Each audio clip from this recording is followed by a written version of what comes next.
Let's go to Jennifer, who's on the line in Raleigh, North Carolina. Jennifer, you're on the Ken Coleman Show. Hi, Ken. Thanks so much for taking my call. Sure. How can I help? Well, I am like a lot of people my age. I'm 46 years old. I'm at a crossroads, and I just need to know what route to take. I love it. Can I just start by telling you it's not too late? Will you believe that for the next few minutes? Just for the next few minutes. Just promise me you're going to keep believing that. Absolutely. All right, let's talk about the crossroads. What are the crossroads we're facing? I work at a large state-supported university. Okay. And I work in the undergraduate office. My department has about 830 undergraduates. Mm-hmm. I support the faculty and students. I coordinate our department's graduation ceremony twice a year. Mm-hmm. I maintain the website. I speak to prospective students. Okay. I schedule the classes for the undergraduates and the graduates. You basically do everything but paint the place. Right, and teach. Okay. In my building, I am the only staff among faculty. Now, we have two different buildings, and there's staff in the other building, but I'm the only staff in my building. Okay. I often feel inferior to everyone else. I have a bachelor's degree in sociology, but I don't have an upper-level degree. With that being said, my university has a tuition waiver.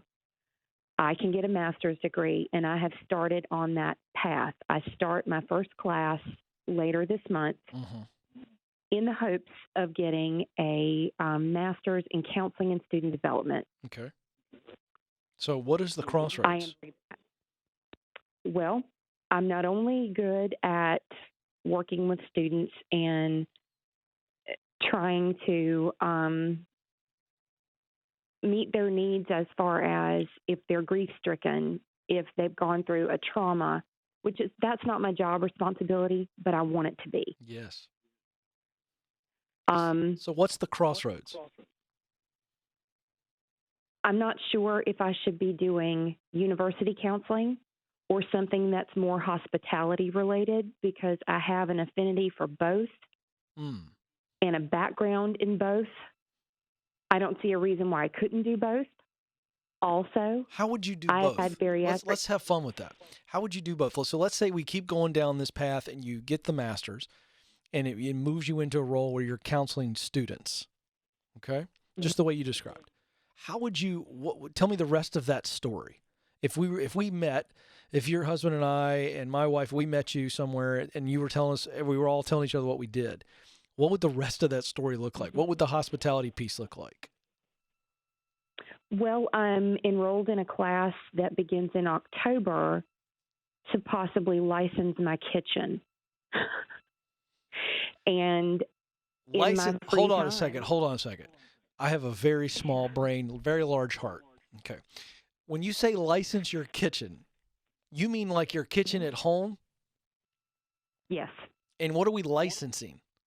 What you're making in said kitchen? Yes. What is that? Baking.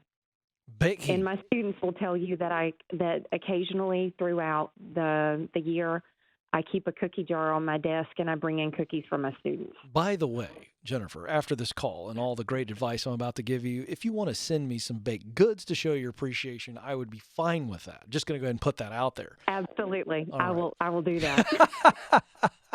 Okay. So Jennifer, this is fun. Tennessee's just next door. As long as it has a cold pack, it'll be fine. Thank you. Put the cold pack in. We'll make the best of it. No, I kid. Well, no, not really, but I kid. Well, I don't know.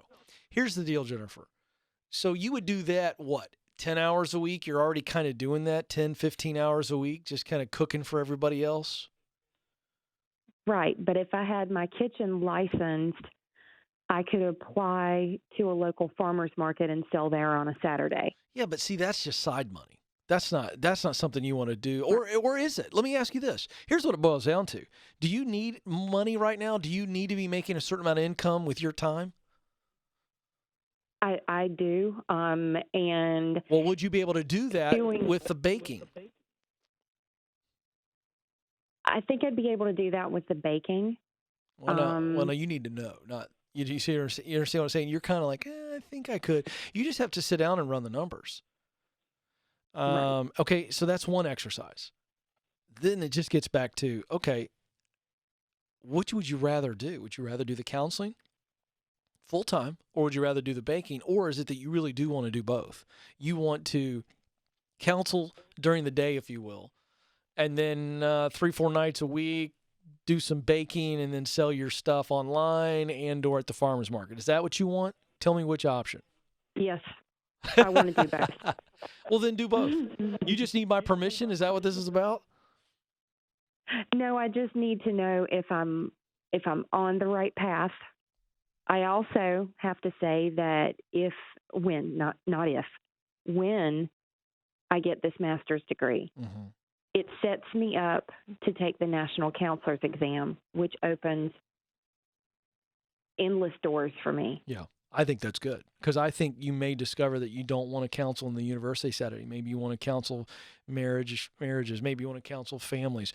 I think it just opens up a lot of opportunities for you. And as you're taking that master's degree, I would get in proximity, using my proximity principle, to people that are doing multiple types of counseling. You know, like a nursing, a lady who called or a guy who called want to be a nurse. I'd say, hey, check out go do coffee and lunch with multiple types of nurses, so that you can get a feel for the industry and which one kind of tugs at your heart the most. And Okay. so I'm teasing when I say permission. What I'm saying is, yes, you're doing the right thing. You're absolutely doing the right thing. You're in a university setting where you can get the master's degree and you've already got the thing rolling. How much is it going to cost you to license your kitchen? That's what I will find out in the class that I'm going to enroll in the fall. Yeah. But the class itself only costs $174. Yeah. And it's put on by our local library system. And Yeah, that's great. I just want you to weigh everything. I want you to weigh all your costs, and I want you to be honest about your time, because you're going to have a job. Are you going to be still working in the current job while pursuing the master's? Yes. So how much time, what's our calendar date for being done with the master's program? I want to be completely done with it by the time I'm 50, and I'm 46 now. Okay, great. So you're thinking through this thing really wisely, and I absolutely love where your head's at. I think you do both. I love that. I think that bakery essentially coming out of your kitchen is this fun side business that eventually might turn into something much bigger. Who knows? But you get to control that. It's something you love to do. It's a part of who you are. I see it being a part of your counseling work somehow. You know what I mean? I'd love to go to a counselor that every time I went for a session, she handed me a fresh baked good. I think I would be more willing to be healthy mentally if I was being unhealthy physically. You know what I'm saying? Like, I just think, I know that when I'm an emotional eater, okay, I'm just going to be really honest. I'm very transparent and vulnerable on this show. When something good happens, I want to eat. When something bad happens, I want to eat. And so I think that would be great. Maybe it's your thing. Maybe you become like the cooking counselor. Now I'm really off the rails. We should probably go to somebody else. I'm giving Jennifer a bunch of bad ideas. But Jennifer, love you, love you, love you. You just keep going forward.